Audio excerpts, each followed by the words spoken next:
Hi guys, welcome back to top 10 movies. இன்னைக்கான வீடியோல 2024ல ஒரு ஃபேண்டசி அட்வென்ச்சர் கதையா ரிலீஸ் ஆன தி மான்ஸ்டர் படத்தோட முழு கதை விளக்கத்தை பார்க்க போறோம். படத்தோட ஒன்லைன் என்ன அப்படின்னா, தியான்ஷின்னு சொல்லப்படக்கூடிய ஒரு சின்ன கிராமம், அதோட தெற்கு பகுதியில் இருக்கக்கூடிய நதிகளுக்குள்ள ரொம்பவே கொடூரமான ஒரு அரக்கன் வாழ்ந்துட்டு இருக்கு. மக்களோட பார்வையில அது ஒரு நதி கடவுள். இப்படி இருக்க பட்சத்துல அந்த அரக்கனை வேட்டையாடுறதுக்காக 3 வேட்டைக்காரங்களான நம்ம படத்தோட ஹீரோக்கள் களத்துல இறங்குறாங்க. கடைசியில என்னாச்சு, இவங்க அந்த அரக்கனை வேட்டையாடினாங்களா இல்லையாங்கிறத ரொம்ப சூப்பரா சுவாரஸ்யமா சொல்லிருப்பாங்க. அதான் இந்த படத்தோட முழு கதையுமே. ஆரம்பத்துல இருந்து கடைசி வரைக்கும் ஃபுல்லா பாருங்க. மறக்காம லைக் பண்ணுங்க, கூடவே சப்ஸ்கிரைப் பண்ணிட்டு வாங்க இப்ப டைரக்டா கதைக்குள்ள போலாம். இந்த படத்தோட ஆரம்பத்துல தியான்சி கிராமத்துல வாழ்ந்த ஒரு குடும்பம் தெற்கு பகுதியில் இருக்க ஒரு நதியை கடந்து பொறுமையா படகுல போயிட்டு இருப்பாங்க. அதுவும் கையில எக்கச்சக்கமான மந்திர பேப்பர்களையும், கடவுளே நீங்க தான் எப்பயுமே எங்களுக்கு துணையா இருக்கணும், நதி கடவுளே பாதுகாப்பா எங்களை கரை சேர்த்து விடு அப்படின்னு வேண்டிக்கிட்டே போயிட்டு இருக்கானுங்க. இவங்க இவ்வளவு பயப்படுற அளவுக்கு இந்த நதிகளுக்குள்ள என்ன மறைஞ்சிருக்குங்கிற மர்மம் நமக்கு தெரியல. இதே டைம்ல சிகப்பு அங்கிகளை மாட்டின ஒரு பொண்ணை காட்டுறாங்க. கருப்பு அங்கிகளை ஒரு சில அடியாளங்களோட உதவியால ஏதோ ஒரு சில மந்திர வார்த்தைகளை உச்சரிச்சபடி நடனம் ஆடக்கூடிய விஷயத்தையும் ரொம்ப தெளிவா காட்டுறாங்க. அடுத்த கணமே நதியில போயிட்டு இருக்க அந்த படகுக்கு அடியில ஒரு வித்தியாசமான கருப்பு உருவம் வட்டமடிக்கிற மாதிரி தெரியுது. அதோட விட்டா பரவாயில்ல, படகுல இருக்கக்கூடிய மணி டபடபடபன்னு அடிக்க ஆரம்பிக்குது. பயந்து போன நைனாவும் வேக வேகமா துடுப்பை பயன்படுத்தி தப்பிக்க ட்ரை பண்ணுவாரு. ஆனா கெட்ட நேரம் துடுப்பு டப்புன்னு உடைஞ்சு போச்சு. ஏதோ ஒண்ணு தப்பா இருக்குங்கிறத புரிஞ்சுக்கிட்ட நைனா தான் இறந்து போனாலும் பரவாயில்ல, தன் குடும்பத்தையாச்சும் காப்பாத்தணுமேனு அவசரப்பட்டு மனுஷன் நதிக்குள்ள இறங்கி அந்த படகை ஒரு பக்கமா நீந்தி தள்ள ஆரம்பிக்கிறாரு. ஆனா எதிர்பாராத விதமா ஏதோ ஒண்ணு அந்த நைனாவை டப்புன்னு தண்ணிக்குள்ள இழுத்துட்டு போயிடுச்சு. நதி ஃபுல்லாவே ரத்த கரைகளா மாறுது. இதை கவனிக்கக்கூடிய புண்டாட்டி புள்ளைங்கன்னு எல்லாம் கதறி அழுதுட்டு இருக்காங்க. அதுல இந்த மூத்த பொண்ணா இருக்கா இல்லையா, இவளோட பேரு லிசா, பக்கத்துல இருக்க குட்டி பையனோட பேரு மிக்கான். அப்போ உடனே அம்மாவும், இந்த பாருங்கம்மா, நடந்தது நடந்து போச்சு, அப்பா நம்மளை விட்டு போயிட்டாரு, ஆனா நான் உங்களை இறக்க விரும்பல, நதி கடவுளுக்கு இந்த படகுக்குள்ள இருக்க நான் தான் தேவை, அதனால தண்ணியை விட்டு நீங்க தப்பிச்சு போயிடுங்க, நான் இதை பாத்துக்கிறேன்னு சொல்லிட்டு பசங்க 2 பேரையும் கீழே தள்ளி விட்டாங்க. அவங்களும் தட்டு தடுமாறி அங்க இருக்க கரைக்கு போய் சேஃப் ஆயிட்டாங்க. ஆனா பாவம் அம்மா மட்டும் உயிர் பழக்கல. ஏன்னா தண்ணிக்குள்ள இருந்து மிகப்பெரிய அந்த நதி கடவுள்னு சொல்லப்படக்கூடிய அரக்கன் வெளியில வந்து நொடி பொழுதுல லபக்குன்னு வாயில போட்டு முழுங்கிட்டான். இப்படி ஒரு சம்பவத்தை பார்த்ததுக்கு அப்புறமா லிசாவுக்கும் மிக்கானுக்கும் பேச்சு முச்சே இல்ல. உயிருக்கு பயந்து இந்த இடத்தை விட்டு பக்கத்துல இருக்க ஒரு நகரத்துக்கு ஓடி வராங்க. கட் பண்ண அடுத்து பெயர் சொல்லப்படாத ஒரு காட்டுக்குள்ள ஒரு ஓனாய் வேகமா ஓடிட்டு இருக்கு. அதை ஃபாலோ பண்ணிக்கிட்டே ஒரு 3 வேட்டைக்காரங்க வராங்க. வில் அம்புகளை பயன்படுத்தியும் பட்டாக்கத்தி ஈட்டிகளை வீசியும் கூட அந்த ஓனாய் மிருகத்தை இவங்களால பிடிக்க முடியல. இப்ப இந்த குரூப்ல முதல்ல ஒருத்தர் இருக்கா இல்லையா, இவனோட பேரு பப்ளு, 2வதா இருக்கக்கூடியது நியான், 3வதா இருக்கக்கூடியது நம்மளோட தாடிக்கார ஹீரோ. ஆக்சுவலா இந்த 3 பேருமே பவுண்டி ஹண்டர், அதாவது கூலிக்காக கொலை பண்ணக்கூடிய ஆளுங்க. அதுவும் நீங்க நினைக்கிற மாதிரி மனுஷங்களை கிடையாது. அப்பாவியான மக்களுக்கு இடைஞ்சலா இருக்கக்கூடிய மிருகங்கள் இருக்கு இல்லையா, அதை வேட்டையாடி அது மூலமா கிடைக்கிற பணத்தை வச்சு தங்களோட வாழ்க்கையை ஓட்டிட்டு இருக்காங்க. இப்ப ஓனாய துரத்தக்கூடிய நம்ம ஆளுங்க ஒரு இடத்துல அதை மிஸ் பண்ணிடுவாங்க. டே பப்ளு, இது ஓன் தப்பு தான், இல்ல இல்ல தாடிக்கார ஹீரோ இது ஓன் தப்பு தான் அப்படின்னு இவங்களுக்குள்ளேயே பஞ்சாயத்து பண்ணிப்பானுங்க. அப்ப திடீர்னு மறைஞ்சிருந்த ஓனாய் இவங்கள திரும்ப அட்டாக் பண்ண ஆரம்பிக்குது. நல்ல வேலை பப்ளு கிட்ட இரும்பு விலங்கு இருக்கும். அதை கரெக்டா தூக்கி போடும்போது ஓனாயோட வாயிலேயே அடிச்சு டப்புன்னு அதே இடத்துல மயங்கிடுச்சு. அப்பாடா, ஒரு வழியா நம்ம அந்த ஓனாயை பிடிச்சிட்டோம், பரிசு தொகை நமக்கு தான் கிடைக்க போகுது. இப்படி சொல்லிட்டு கத்தியை வச்சு குத்தி கொள்ளலாமே நினைக்கும் போது கரெக்டா எங்க இருந்தோ ஒரு அம்பு பறந்து வந்து அந்த ஓனாய் மலையை குத்தி சாகடிக்குது. திரும்பி பார்த்தா அது ஒரு ஜமீன்தார். யோ, என்ன விளையாடிட்டு இருக்கியா, இது ராஜா பிடிக்க சொன்ன ஓனாய், நாங்க தான் கஷ்டப்பட்டு பிடிச்சோம், அப்படி இருக்கும்போது நீ எதுக்காக அம்பை விட்டு சாகடிச்ச? தம்பி, ஒரு வேட்டைக்காரனா இருக்க உனக்கு சட்டத்திட்டங்கள் தெரியுமா தெரியாதா? எந்த ஒரு மிருகமா இருந்தாலும் சரி, அதை நீங்க சாகடிச்சா மட்டும்தான் அதோட உரிமை உங்களுக்கு கிடைக்கும். அந்த வகையில இந்த ஓனாயை சாகடிச்சது நான் தான். சோ முழுக்க முழுக்க இது எனக்கு சொந்தம். பப்ளுவும் நீயானும் சண்டை போடலான்னு பாப்பாங்க. ஆனா ஹீரோ உள்ள பூந்து வேணான்னு தடுக்கிறான். ஏன்னா ஜமீன்தார பகச்சுக்கிட்டா கண்டிப்பா இவங்களால இந்த ஊருக்குள்ள பொழப்பை நடத்த முடியாது. இருந்தாலும் இந்த ஜமீன்தாரும் ரொம்ப கெட்டவன் கிடையாது. நம்ம ஹீரோவோட கையில ஒரு மேப்பை கொடுத்து, நீங்க எனக்கு இந்த ஓனாயை விட்டு கொடுத்தீங்கல்ல, அதுக்காக இது என்னோட சின்ன பரிசு, அரசர் உத்தரவிட்டு இருக்காரு. பக்கத்துல தியான்சுன்னு ஒரு கிராமம் இருக்கு. அந்த கிராமத்தோட தெற்கு பகுதியில் இருக்க நதிகளுக்குள்ள ஒரு பயங்கரமான நதி அரக்கன் வாழ்ந்துட்டு இருக்கானா, நீங்க மட்டும் அதை வேட்டையாடி ராஜாவுக்கு முன்னாடி ஒப்படைச்சா 1000 தங்க பட்டயங்களா பரிசா கொடுப்பாங்க. பதிலுக்கு ஹீரோவும் நன்றின்னு சொல்லிட்டு அந்த மேப்பை கையில வாங்கி வச்சுப்பான். நேரம் போக நைட் ஆகுது. பப்ளுவும் நீயானும் பயங்கரமா கத்திட்டு இருக்கானுங்க. அண்ணா, நீ பண்ற எதுவும் சரியில்லை, நீ எதுக்காக அந்த ஜமீன்தாருக்கு நம்மளோட வேட்டை பொருளை விட்டு கொடுத்த? அட பரவாயில்ல விடு, நம்ம அதை விட்டு கொடுக்கவும் தான் 1000 தங்க பட்டயங்களுக்கு மதிப்புள்ள ஒரு நதி அரக்கனையே வேட்டையாட போறோம். அண்ணா, எனக்கு ஒரு டவுட், உண்மையாவே இந்த உலகத்துல நதி அரக்கர்கள்லாம் இருக்காங்களா? ஏண்டா டேய், நான் மட்டும் என்ன தினமும் குடுத்தனமா பண்ணிட்டு வரேன்? எனக்கும் தெரியாது. நாளைக்கு காலையில அந்த தியான்சு கிராமத்தோட தலைநகரத்துக்கு போய் பார்த்தாதான் அடுத்து என்ன ஏதுங்கிறத முடிவெடுக்க முடியும். இங்க கட் பண்ணா பிளான் போட்ட மாதிரியே அடுத்த நாள் காலையில குதிரைகள் எடுத்துக்கிட்டு நம்ம ஆளுங்க 3 பேருமே நேரா அந்த தியான்சு கிராமத்தோட தலைநகரத்துக்கு வராங்க. ஆக்சுவலா இந்த நகரத்தோட கட்டுப்பாட்டுக்குள்ளதான் அந்த தியான்சு கிராமமே இருக்கு. இப்ப நம்ம ஆளுங்க ஒரு பக்கத்துல தடபுடலா சாப்பிட்டுட்டு இருப்பாங்க. அப்ப சடனா அதே நகரத்துக்குள்ள வந்த லிசாவும் மிக்கானும் காவல் நிலையத்துல வைக்கப்பட்டிருக்க மத்தளத்தை மாங்கு மாங்கு நடிக்கிறாங்க. வெளியில வந்த அதிகாரியும், ஏமா என்னாச்சு, உனக்கு என்ன உதவி தேவை, எதுக்காக இந்த மத்தளத்தை அடிச்ச? ஐயா, என் பேரு லிசா, இவன் என்னோட தம்பி, பக்கத்துல இருக்க தியான்சு கிராமத்துல வாழ்ந்துட்டு இருக்கோம். நேத்து நைட்டு குடும்பமா ஒன்னா சேர்ந்து கிராமத்தை விட்டு வெளியில கிளம்ப நினைச்சோம். ஆனா எதிர்பாராத விதமா தெற்கு பகுதியில இருக்க நதி கிட்ட வந்ததுமே தண்ணிக்குள்ள இருந்து ஒரு மிகப்பெரிய அரக்கன் வெளியில வந்தா. என் அம்மா அப்பாவை ரொம்ப கொடூரமா கொன்னுட்டான். சோ நீங்க தான் எப்படியாச்சும் அந்த அரக்கனை வேட்டையாடணும், என் அம்மா அப்பாவோட இறப்புக்கு பழி வாங்கி கொடுக்கணும். அதிகாரிக்கு கோவம் தாங்கல. ஏமா காலங்காத்தாலே அரக்கன் கிரக்கன் என்கிட்ட கதை விட்டுட்டு இருக்கியா, முதல்ல இங்க இருந்து கிளம்புன்னு சொல்லும் போது அவ முடியாதுன்னு ஒம்புக்கு நிப்பா. அதிகாரி சும்மா இருப்பானா? வெளுக்கட்டாயமா அவளையும் மிக்கானையும் படிக்கட்டுல இருந்து கீழே தள்ளி விட்டான். இப்ப நடந்த எல்லாத்தையுமே காவல் நிலையத்துக்கு வெளியில இருந்து நம்ம ஹீரோவும் ஹீரோவோட தம்பிகளும் பாத்துட்டு இருக்காங்க. ஆக்சுவலா இவங்க கூட பிறந்த தம்பிகள் கிடையாது. ஆனா ஒருத்தருக்கு ஒருத்தர் ஒரு உண்மையான அண்ணன் தம்பிகளை போல அவ்வளவு பாசமா இருப்பானுங்க. அடுத்து லிசாவையும் மிக்கானையும் கூப்பிட்டு உட்கார வச்சு அவங்களுக்கு தேவையான உணவுகளை வாங்கி கொடுத்து, உண்மையை சொல்லுமா, என்னாச்சு உனக்கு? உங்க அம்மா அப்பா எப்படி இறந்து போனாங்க? ஐயா, எங்க கிராமத்துல வருஷம் நதி கடவுளுக்காக பூசாரி வேலை பாக்குறதுக்காக ஒரு குழந்தையவோ அப்படி இல்லைன்னா ஒரு பெண்ணையோ தேர்ந்தெடுப்பாங்க. இந்த முறை தேர்ந்தெடுக்கப்பட்டது என்னோட சொந்த தம்பி. ஆனா என் அம்மாவுக்கு தம்பியை பிரியறதுல விருப்பமே இல்ல. அதனால இரவோட இரவா கிராமத்தை விட்டு தப்பிச்சு போக முடிவெடுத்தோம். அப்பதான் எதிர்பாராத நேரத்துல தெற்கு பகுதிக்குள்ள எங்களோட படகு நுழைஞ்சதுமே தண்ணீருக்குள்ள மறைஞ்சிருந்த நதி கடவுள் அரக்க வெளியில வந்தான். என் அம்மா அப்பாவை ரொம்ப கொடூரமா சாகடிச்சான். சரி அப்படின்னா உன் கிராமத்துக்கு என்ன கூட்டிட்டு போறியா? ஐயா மன்னிச்சிருங்க, எங்களால திரும்ப கிராமத்துக்குள்ள போக முடியுமாங்கிறது டவுட் தான். அட கவலைப்படாதமா, நாங்க உங்களுக்கு துணையா வருவோம். ஆமா, என்கிட்ட இவ்வளவு கேள்வி கேக்குறீங்களே, நீங்க யாரு? அரசாங்கத்துக்கு கீழே வேட்டைக்காரங்களா வேலை பார்க்கக்கூடிய ஆளுங்க. அட உங்களை பத்தி நான் நிறைய கேள்விப்பட்டிருக்கேன். பக்கத்து கிராமத்துல ஒரு கரடி ஒண்ணு பூந்து அங்க இருக்கக்கூடிய மக்களை ரொம்ப கொடூரமா வேட்டையாடிச்சு. நல்ல வேலை, அப்ப நீங்க தான் அந்த கரடியை வேட்டையாடி மக்கள் உயிரையே காப்பாத்துனீங்கல்ல. பரவாயில்லையே, உனக்கு இவ்வளவு தெரிஞ்சிருக்கு. சரி வா, உன் கிராமத்துக்கு போலான்னு இந்த இடத்தை விட்டு நதிகளை கடந்து பொறுமையா கிராமத்துக்கு வராங்க. இங்க இருக்கக்கூடிய ஒவ்வொரு வீடுகள்லயுமே எக்கச்சக்கமான மந்திர பேப்பர்கள் தொங்க விடப்பட்டிருக்கு. அதுலயும் லிசாவையும் மிக்கானையும் பார்த்ததும் போதும் ஊர் மக்களுக்குள்ள இருக்க பயம் இன்னும் அதிகமாகுது. இதுல தாடி வச்ச ஒரு அங்கிள் மட்டும் கல் சிலையா வணங்கிட்டு இருப்பாரு. அப்ப லிசாவை பார்த்ததும் போதும் அவருக்கு செம கோவம். நதி கடவுளுக்கு உன் தம்பி செய்ய வேண்டிய சேவையை நீங்க தவற விட்டீங்க. அதனால உங்க குடும்பத்து மேலேயே நதி கடவுள் பயங்கர கோவத்துல இருக்காங்க. பிரச்சனை அது மட்டும் இல்ல, நீங்க செஞ்ச தப்பால இந்த ஒட்டுமொத்த கிராமத்துக்குமே நதி கடவுளால ஆபத்து இருக்கு. முதல்ல இந்த கிராமத்தை விட்டு கிளம்புங்கன்னு சொல்லிட்டு அங்கிள் அங்கிருந்து போயிடுவாரு. ஒரு சந்தேகத்துடைய ஹீரோ அங்க இருக்கக்கூடிய கல் சிலையை கவனிக்கிறான். அப்பதான் கண்ணு கிட்ட தூரத்துல அடையாளம் தெரியாத ஒரு புத்த குரு நம்ம ஹீரோவுக்கும் ஃப்ரெண்ட்ஸுக்கும் லைட்டா வணக்கத்தை போறாரு. யார் இவரு, எதுக்காக நமக்கு மரியாதையை கொடுக்கறாருன்னு ஹீரோவுக்குமே டவுட் அதிகமாகுது. கட் பண்ண அடுத்து காட்டுக்குள்ள வாழ்ந்துட்டு இருக்க ஜோங்கிற ஒரு பொண்ணை காட்டுறாங்க. ஆக்சுவலா இவதான் லிசாவோட ஃபேமிலி படகுல போகும்போது ஒரு சில சடங்குகளை கூட பண்ணிருப்பா. இந்த கிராம மக்களை பொறுத்த வரைக்கும் இவ ஒரு மந்திரவாதி, நதி கடவுள்கிட்ட நேரடியா பேசக்கூடிய ஒரு ஆளுன்னு நம்பிட்டு இருக்காங்க. ஆனா உண்மையை சொல்ல போனா இவ ஒரு பக்கா ஃப்ராடு, மக்களை ஏமாத்தி அது மூலமா பணம் சம்பாதிக்கக்கூடிய ஒரு ஆளு. கட் பண்ண அடுத்து லிசாவோட வீட்டுக்கு வந்த நம்பாளுங்க அன்னைக்கு நைட்டு தேவையான உணவுகளை சமைச்சிட்டு இருப்பாங்க. இங்கதான் சந்தேகத்துல ஹீரோவும், ஆமா ஊரு ஃபுல்லாவே மந்திர பேப்பர்களா ஒட்டி இருந்துச்சு, இதெல்லாம் யார் கொடுத்தா? அதுவா ஜோன் சொல்லப்படக்கூடிய ஒரு மந்திரவாதி பொண்ணு ஊருக்கு ஒதுக்குப்புறமா வாழ்ந்துட்டு இருக்கா. ஒரு சில பேரு அவ பாதி மனுஷி பாதி கடவுள்னு சொல்றாங்க.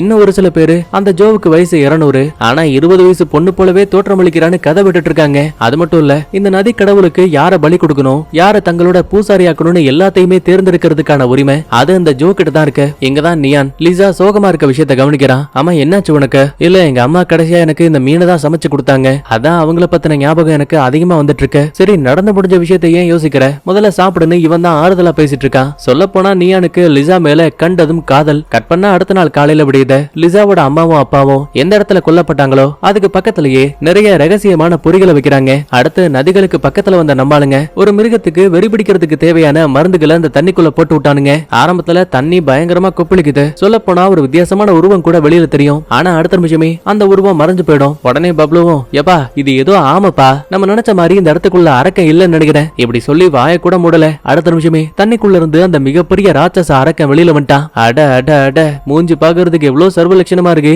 5 பேர்ல யாராவது ஒருத்தனாச்சும் மாட்ட மாட்டானு வாயை பழந்துகிட்டு பக்கத்துல ஓடி வந்துட்டு இருக்கு. நல்ல வேலை நூலிலையில எஸ்கேப் ஆன நம்பாளுங்க பக்கத்துல இருக்க இவங்க செட் பண்ணி வச்ச பொறிகளுக்கு பின்னாடி போய் ஒளிஞ்சுப்பாங்க. சரியான நேரம் பார்த்த குறுக்க இருக்க 2 கயிறுகளை பிடிச்சு இழுத்ததுமே மண்ணுக்குள்ள செட் பண்ணி வச்சிருந்த கூர்மையான கம்புகள் பொருத்தப்பட்ட பொறிகள் வெளியில வந்து அரக்க மிருகத்தை 2 பக்கத்திலயுமே லாக் பண்ணிடுச்சு. உடனே மீதி இருக்க கயிறுகளை அவுத்து விட்டதுமே படு ஷார்ப்பான அம்புகள் நேரா பறந்து போய் அந்த அரக்க மிருகத்தோட கண்ணு காது வாயின்னு எல்லாத்தையும் குத்தி கிழிக்குது. இதுதான் சரியான நேரம், அந்த மிருகத்தை கட்டி போடுங்க, அதுக்கப்புறம் அதோட கதையை முடிச்சுக்கலான்னு மாங்கு நிலுகுறாங்க. ஆனா இந்த அரக்கன் உருவத்துல ரொம்ப பெருசா இருக்கான். சோ ஒரு கட்டத்துக்கு மேல நம்ம ஆளுங்களாலேயே தாக்கு பிடிக்க முடியல. தலைய லைட்டா சுழட்டினதுமே 3 பேரும் ஆளுக்கு ஒரு பக்கத்துல பறந்து போய் தொப்புன்னு கீழே விழுறாங்க. முதல்ல பப்ளுவுக்கும் நியானுக்கும் ஓங்கி ஒரு அப்பு, அடுத்த ஹீரோவும் பட்டாக்கத்தையை தூக்கிட்டு சண்டைக்கு நிக்கும் போது இவனுக்கு ஒரு அட்டி, தடுமாறி கீழே விழுந்தவனால திரும்ப எழுந்துக்கவே முடியல. மிருகம் வேற பக்கத்துல வந்துட்டு இருக்கு. போச்சுரா, நம்ம ஹீரோவோட கதை முடிய போதும்னு நினைச்சா அதான் இல்ல. சடனா அந்த அரக்க மிருகத்துக்கு ஏதோ பயங்கரமா வயிறு கொமட்டுற மாதிரி இருக்கு. சோ அதே இடத்துல சாப்பிட்ட எல்லாத்தையும் வாந்தி எடுத்துட்டு குடு குடுன்னு நதிகளுக்குள்ள இறங்கி எஸ்கேப் ஆயிடும். அடுத்த நேரா கிராமத்துக்கே வந்துட்டாங்க.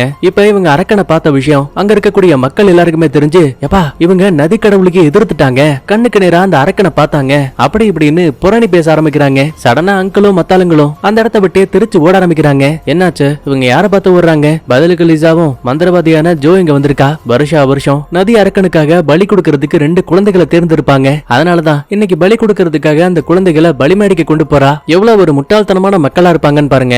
2 குழந்தைகளை கடவுளுக்கு பலி கொடுக்க போறானுங்களாம். அப்ப கூட அந்த ஜோவோட கால்ல விழுந்து கும்பிட்டு, தாயே எங்களை ஆசீர்வாதம் பண்ணு, நதி கடவுள்கிட்ட இருந்து நீங்க தான் என்ன காப்பாத்தணும்னு கோஷம் போட்டு கத்துறானுங்க. அதுக்கப்புறமா நேரா பலிமேடைக்கு வந்தவ 2 குழந்தைகளை அதே இடத்துல கட்டி போட்டுட்டு, மக்களே நீங்க ஏற்கனவே பூசாரி வேலைக்காக ஒரு குழந்தைய ஒப்படைக்கணும். ஆனா நதி கடவுளுக்கு நீங்க அந்த சேவையை செய்ய மறுத்ததால இப்ப கடவுள் உங்க மேல பயங்கர கோவத்துல இருக்காங்க. ஐயோ, அப்படின்னா நாங்க அதை எப்படி தணிக்கிறது? பெருசா ஒண்ணும் இல்ல, உங்ககிட்ட இருக்க எல்லா வெள்ளிக்கட்டிகளையும் என்கிட்ட ஒப்படைங்க. அதை இந்த நதி கடவுளுக்கே அர்ப்பணிச்சு நான் உங்க எல்லாரோட உயிரையும் காப்பாத்துறேன். இவ ஒரு போலிச்சாமையார்னு தெரியாம மக்களும் தாங்கிட்ட இருக்க எல்லா பணத்தையும் இப்ப அவகிட்ட கொடுத்துட்டாங்க. முதல்ல வெள்ளிக்கட்டிகளை அங்க இருக்க தண்ணியில கொட்டி விடுறாங்க. இந்த விஷயத்த ஹீரோவும் தம்பிகளும் தூரத்துல இருந்து பாத்துட்டு இருக்காங்க. உடனே சிக்னலை கொடுத்து நியானையும் பப்ளுவையும் தனியா அனுப்பி விட்டான். இதுக்கிடையில குழந்தைகளுக்கு பக்கத்துல வந்த ஜோ லைட்டா தான் கைய அசைச்சதுமே ஒரு வித்தியாசமான மாய பொடி அவங்க மேல படுது. அடுத்த நிமிஷமே அவங்க அழுகைய நிறுத்திட்டாங்க. ஆக்சுவலா இது ஒரு வசிய பொடி மாதிரி. இது எதுவுமே தெரியாத மக்கள் பாத்தீங்களா, நதி கடவுள் அந்த குழந்தைகளுக்குள்ள வந்துட்டாங்க, அதனாலதான் அழுகைய நிறுத்திட்டாங்க அப்படி இப்படின்னு பைத்தியம் மாதிரி பேசிட்டு இருக்கானுங்க. அதுக்கப்புறமா குழந்தைய நதிக்குள்ள தூக்கி போடுங்கன்னு ஜோ சொல்லுவா. ஒரு அல்லக்கை தூக்க போற நேரத்துல ஒரு அம்பு பறந்து வந்து பக்கத்துல இருக்க மரத்திலேயே குத்துது. யாருன்னு கவனிக்கும் போது அது நம்ம ஹீரோ. உடனே ஊர் மக்களும், ஏடா டேய், நதி கடவுளுக்கான பூஜையை தடுக்க பாக்குறியா?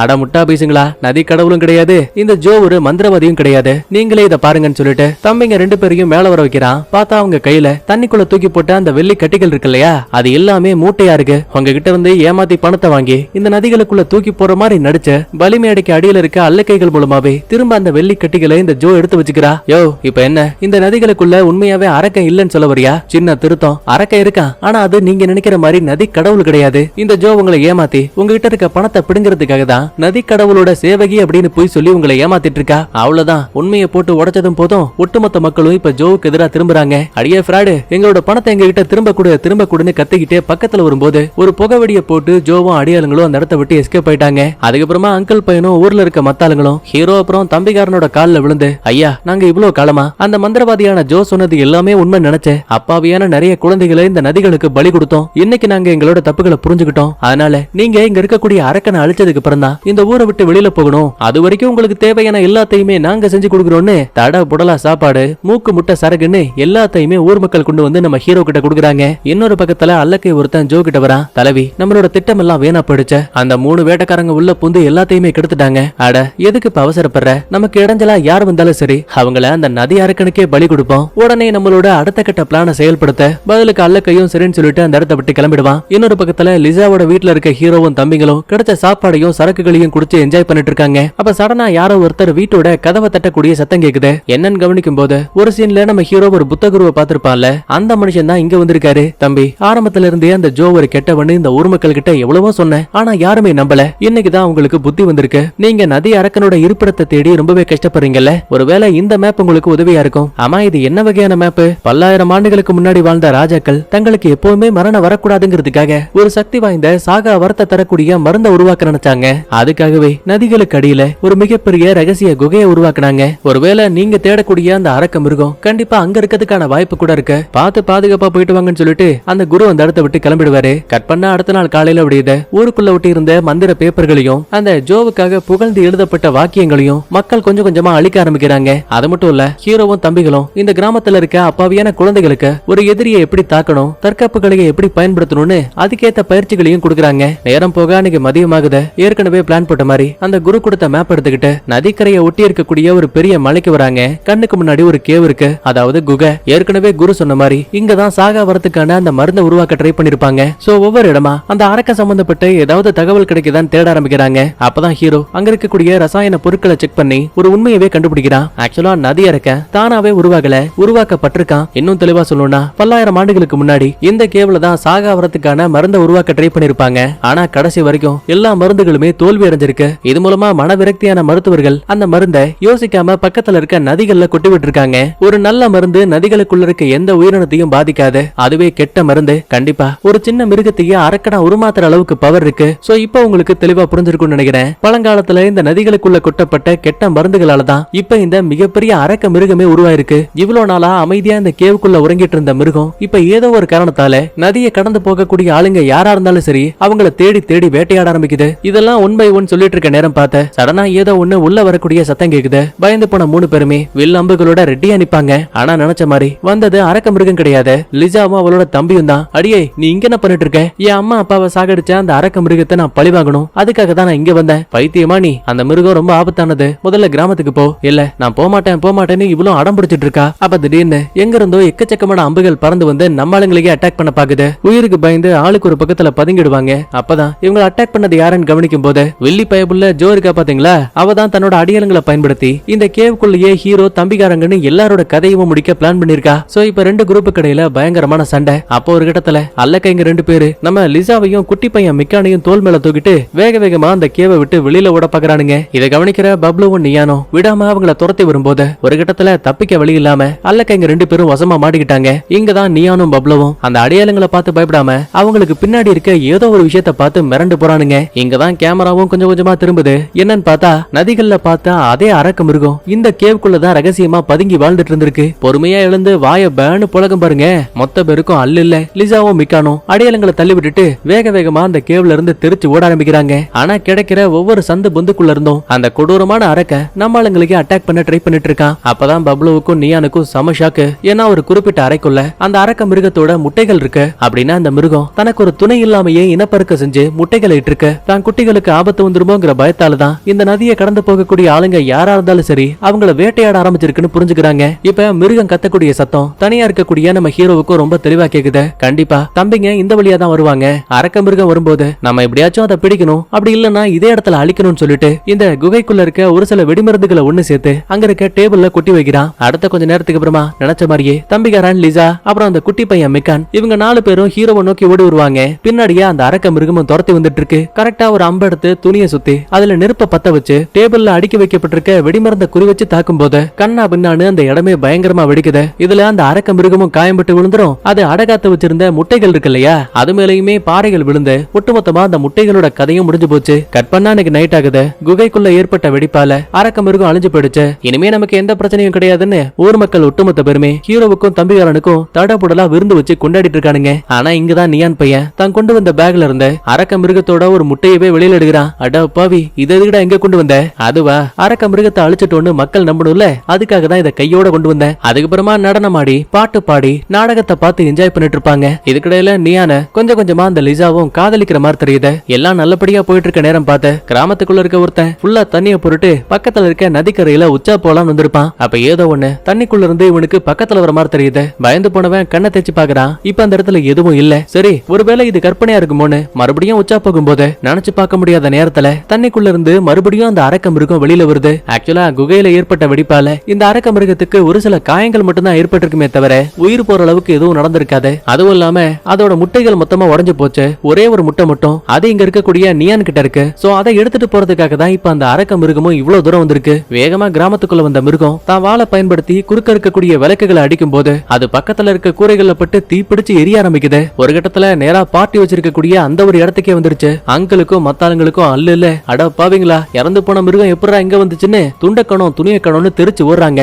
ஆனா இந்த அரக்க மிருகம் தான் குட்டிகள் இறந்து போனதால பயங்கர உக்கிரமா இருக்கு. பெரியவங்க சின்னவங்கன்னு யாரும் பாரபட்சமே கிடையாது. கிடைக்கிற எல்லாத்தையும் வாய்க்குள்ள லபக்குன்னு முழுங்கிட்டு இருக்கு. அப்பதான் டேபிள்ல வைக்கப்பட்டிருக்க ஒரு அரக்க முட்டையவே கவனிக்குது. சரி எடுத்துட்டு கிளம்பலாம்னு நினைக்கும் போது அரபோத நாய் ஒருத்தன் அந்த முட்டைய கீழே தள்ளி விட்டான். மான்ஸ்டர் சும்மா இருக்குமா, ஏண்டா டேய் என் குட்டியவே தள்ளி விட்டியா, இதோ வரேன் பாருன்னு லபக்குன்னு அவனையும் வாயில போட்டு முழுங்கிடுச்சு. ஹீரோ நியான் பப்ளுன்னு 3 பேருமே கிடைக்கிற கல்லுகட்டைய தூக்கிட்டு சண்டைக்காக ரெட்டியா நிப்பாங்க. முதல்ல நியானையும் பப்ளுவையும் தலைய வச்சு முட்டிய அடிச்சு பறக்க விட்டுருச்சு. ஆனா 3வதா இருக்கக்கூடிய ஹீரோ ஒரு கூர்மையான மரக்கட்டையை கொண்டு வந்த அந்த மிருகத்தோட முதுகலையே டப்புன்னு இறங்குறான். இருந்தாலும் அவனையுமே கடைசியில கீழே தள்ளி விட்டுருச்சு. இங்க எவ்வளவு பெரிய பஞ்சாயத்து போயிட்டு இருக்கு. ஆனா இந்த ஜோவை பாருங்களேன், டேபிள்ல இருந்து தவறி விழுந்த அரக்க மிருகத்தோட முட்டை இருக்குல்ல, அதை இப்ப எடுத்து இந்த பைத்தியக்காரி தாங்கிட்ட வச்சுக்கிட்டா. அரக்க மிருகத்தோட கோவம் இன்னும் தீரவே இல்ல. ஒவ்வொரு மக்களையும் தேடி தேடி வேட்டையாடுது. அப்பதான் வழியில ஒரு அம்மா கீழே விழுந்து கிடக்குறாங்க. பாப்பா என்னால இதுக்கப்புறம் ஓட முடியாது, நீ மட்டுமாச்சும் ஓடி போய் உன்னோட உயிரை காப்பாத்திக்கோ. இல்லமா நீங்க எல்லாமா வரமாட்டேன்னு இந்த குழந்தை அப்பாவியா அழ ஆரம்பிக்கிறா. கரெக்டா அதே டைம்ல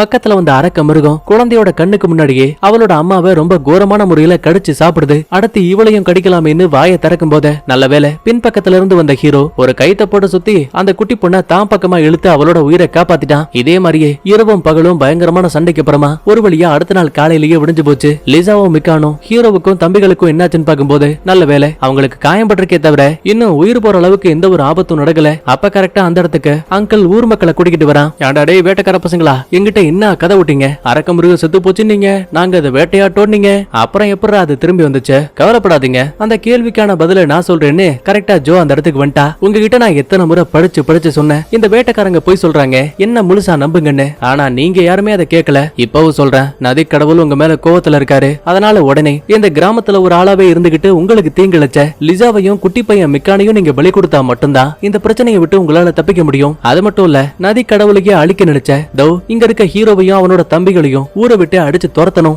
ஜோவோட பேச்சை கேட்டு ஏமாந்த முட்டாள் மக்கள் லிசாவையும் குட்டி பையன் மிக்கானையும் பிடிச்சிட்டாங்க. உடனே அவங்களை காப்பாத்தலாமேன்னு நியான் பக்கத்துல போகும்போது ஹீரோ அவனோட தலையில அடிச்சு மயங்க வச்சுட்டான். ஏன்னா இவ்வளவு பேரை எதிர்த்து கண்டிப்பா இவங்களால ஜெயிக்க முடியாதுங்கிற விஷயம் ரொம்ப தெளிவா தெரியும். அதுக்கப்புறமா அந்த இடத்தை விட்டு அமைதியா பக்கத்துல இருக்க நதிக்கரைக்கு வராங்க. மயக்கத்தை விட்டு கண்ண முழிச்ச நியானோ, யோ ஹீரோ இது எல்லாம் உன்னோட தப்பு, நான் நினைச்சிருந்தா அந்த லிசாவையும் மிக்கானையும் காப்பாத்திருப்பேன். முட்டாள போல யோசிக்காத, மக்கள் ஜோவுக்கு ஆதரவா இருக்காங்க. கடத்தப்பட்ட லிசாவை அரக்கனுக்கு தான் பலி கொடுக்க போறாங்கல்ல, ஆனா அவங்களுக்கு முன்னாடி நம்ம அந்த அரக்கனையே சாகடிச்சுட்டா கண்டிப்பா ரெண்டு பேருக்கும் எந்த ஒரு ஆபத்தும் வராது. ஆனா நீயான பாருங்களேன், ஓஹோ இப்பதான் எனக்கே விஷயம் புரியுது. உனக்கு இங்க இருக்கக்கூடிய ஊர் மக்களை பத்தியோ அந்த லிசா அப்புறம் குட்டி பையன் மிக்கான பத்தியோ எந்த ஒரு அக்கறையும் கிடையாது. ராஜா பரிசா கொடுக்கிறேன்னு சொன்ன அந்த 1000 தங்க பட்டைகள் தான் உன் மைண்டுக்குள்ள ஓடிட்டு இருக்கு. நீ அந்த அரக்கனை வேட்டையாட துடிக்கிற, அதுக்காக எங்க ரெண்டு பேரை கூட பலியா கொடுப்ப. கடுப்பான ஹீரோ டப்புன்னு நியானோட கண்ணத்திலேயே ஒரு அப்பு. கடுப்புல அவனும் அந்த இடத்தை விட்டு கிளம்ப பாக்குறான். உடனே ஹீரோ உள்ள போந்து, நியான் இதான் உனக்கான கடைசி வாய்ப்பு, இப்ப இந்த இடத்தை விட்டு நீ பிரிஞ்சா இதுக்கப்புறம் நீயும் நானும் அண்ணன் தம்பிங்கிற உறவுக்குள்ளேயே இருக்க மாட்டோம். பரிசு தொகையை மட்டுமே வாழ்க்கையா நினைக்கக்கூடிய உன் கூட தம்பியா இருக்கதை விட தனியா அந்த ஜோ கூட சண்டை போட்டு இறந்து போறது எனக்கு எவ்வளவோ மேலுன்னு சொல்லிட்டு இவங்களோட அண்ணன் தம்பி உறவுக்கு ஆதாரமா இருக்கக்கூடிய ஒரு சின்ன கத்திய தூக்கி போட்டுட்டு பயபுள்ள அந்த இடத்தை விட்டு கிளம்பிட்டான். கட் பண்ணா அடுத்த நாள் காலையில விடியுது. இன்னைக்குதான் நம்ம லிசாவையும் குட்டி பையன் மிக்கானையும் பலி கொடுக்க போறாங்க. தனியாளா தனக்கு தேவையான ஆயுதங்களை தூக்கிட்டு மிக்கான் மட்டும் நேரா அந்த பலிமேடைக்கு வரான். அடியாளுங்க ஏற்கனவே பிளான் போட்ட மாதிரி அரக்க மிருகத்தோட முட்டையை காட்டி அந்த மிருகத்தை இங்க வர வச்சு லிசாவையும் மிக்கானையும் பலி கொடுக்க நடப்பாங்க. ஆனா அதுக்குள்ளேயே டக்குன்னு நியான் உள்ள பூந்து ஒரு கூர்மையான அம்பெடுத்து விடுவான். அது அங்க இருக்க அல்லக்கை மேல பட்டு ஒருத்தனோட கதை முடிஞ்சு கண்ணு கட்டுற தூரத்திலேயே நதிகளுக்குள்ள இருந்து அந்த அரக்கமர விஷயத்தை நம்ம நியான் பாத்துட்டான். அவசரமா லிசாவையும் மிக்கானையும் காப்பாத்திட்டு அந்த இடத்தை விட்டு ஓடி போயிடுவான். இதே டைம்ல தண்ணிக்குள்ள இருந்து அந்த மிகப்பெரிய அரக்கனும் வெளியில வராங்க. தன்னை ஒரு தேவதனும் நதி கடவுளோட சேவகின்னு போய் சொன்ன ஜோ இப்ப அந்த மிருகத்தை கண்ணுக்கு நேரா பார்த்து நடுநடுங்கி போறா. ரைட்ரா, நம்ம உயிரை காப்பாத்திக்கணும்னா இதை வசியப்படுத்தினாதான் உண்டுன்னு தான் கையில இருக்க மாய பொடிய தூவும் போது மனுஷனுக்கு மட்டும்தான் இந்த மருந்து வேலை செய்யும் போல அரக்க மிருகத்துக்கு அது வேலை செய்யல. அப்புறம் என்ன, ஜோவை வாயில போட்டு வெத்தலை பாக்கு மாதிரி முழுங்கிடுச்சு. அதுக்கப்புறமா ஊருக்குள்ள வந்த மிருகம் ஒவ்வொருத்தரையுமே தேடி தேடி அட்டாக் பண்ணுது. தனியாளா நியான் தாங்கிட்டு இருக்க வெடிகளை தூக்கி போட்டோம். பட்டாக்கத்திய வச்சு வெட்டியும் சண்டை போட்டு பாக்குறான். ஆனா அவ்வளவு பெரிய அரக்கனை எதிர்க்கிறது அவ்வளவு சாதாரணமான விஷயம் கிடையாது. சோ ரொம்ப அசால்ட்டாவே காயம்பட்டு கீழே விழுந்துருவான். இது மூலமா கையில இருந்த ஆயுதங்களும் கீழே விழுந்துருச்சு. ரைட்ரா, இதுக்கு மேல சண்டை போட்டு ஜெயிக்க முடியாது. தன்னோட தோல்வியை ஒத்துக்கிட்டு மரணத்தை ஏத்துக்கலான்னு அரக்க மிருகத்துக்கு முன்னாடி ஒரு நிராயுதபாணியா நிப்பான். மொத்தமா கதை முடிய போதும்னு நினைக்கும் போது நல்ல வேலையா எங்க இருந்தோ ஒரு மிகப்பெரிய பீரங்கியோட குண்டு பறந்து வந்து டப்புன்னு அந்த அரக்க மிருகத்து மேலேயே அடிக்குது. என்னன்னு திரும்பி பார்க்கும்போது அது நம்ம ஹீரோவும் பப்ளுவும் பீரங்கியவே இங்க தூக்கிட்டு வந்திருக்கானுங்க. ஏண்டா, நான் உனக்கு அண்ணன் இல்ல, நீ எனக்கு தம்பி இல்லன்னு சொன்னா எல்லா உறவும் முறிஞ்சு போயிடுமா? உயிர் போற நிலைமையே வந்தாலும் சரி உன்னை நாங்க விட்டு கொடுக்க மாட்டோம்னு இப்ப 3 பேரும் ஒன்னா சேர்ந்து அட்டாக் பண்றாங்க. அப்பதான் ஒரு கட்டத்துல ஹீரோவும், நான் இந்த மிருகத்தை பாத்துக்கிறேன், நீங்க போய் அந்த பீரங்கியை தயார் பண்ணுங்க சரின்னு பப்ளுவும் நியானும் கொஞ்சம் கொஞ்சமா ஒரு பாலத்தின் வழியா பீரங்கிய கிராமத்துக்குள்ள கொண்டு வர பாப்பாங்க. ஆனா தெரியாதனமா பலகை உடைஞ்சதால சக்கரங்கள் அதே இடத்துல மாட்டிக்கிச்சு. மாங்குன்னு தூக்கி பாக்குறாங்க, எதுவுமே வேலைக்காகல. நல்ல வேலையா அப்ப அங்க வந்த அங்கிளும் கிராம மக்களும் தான் செஞ்ச தப்புகளை புரிஞ்சுக்கிட்டு பீரங்கிய பள்ளத்தை விட்டு தூக்கி வெளியில கொண்டு வரதுக்கு ஹெல்ப் பண்றாங்க.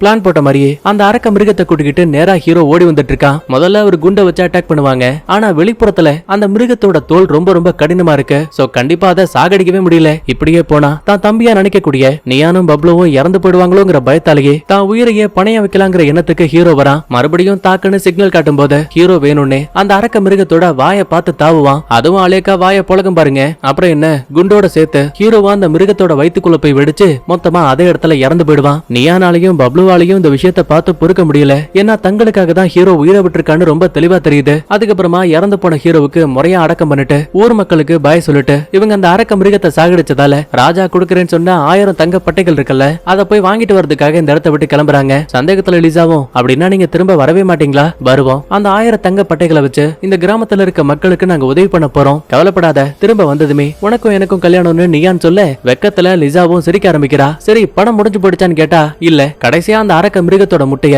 அந்த வில்லி பைப்புல ஜோ கையில வச்சிருந்திருப்பால. ஆனா அவளோட கதையா அரக்க மிருகம் முடிச்சதுக்கு அப்புறமா தடுமாறி அந்த முட்டை கீழே விழுந்திருக்கும் இல்லையா, இப்ப அந்த முட்டை மறுபடியும் புரியுற மாதிரி தெரியுது. அப்படின்னா அடுத்த ஒரு அரக்க மிருகம் வரப்போகுது, இந்த கிராமத்தையும் இங்க வாழக்கூடிய மக்களையும் ஒரு வழி பண்ண போகுதுங்கிற விஷயத்தை இன்டைரக்டா சொல்லி அப்படியே இந்த இடத்துல சூப்பரா படத்தையும் முடிக்கிறாங்க. சரி, ஓகே, நான் சொன்ன கதை தெளிவா புரிஞ்சிருக்கும்னு நம்புறேன். அடுத்த ஒரு சூப்பரான படத்தோட வரேன். Bye, thank you.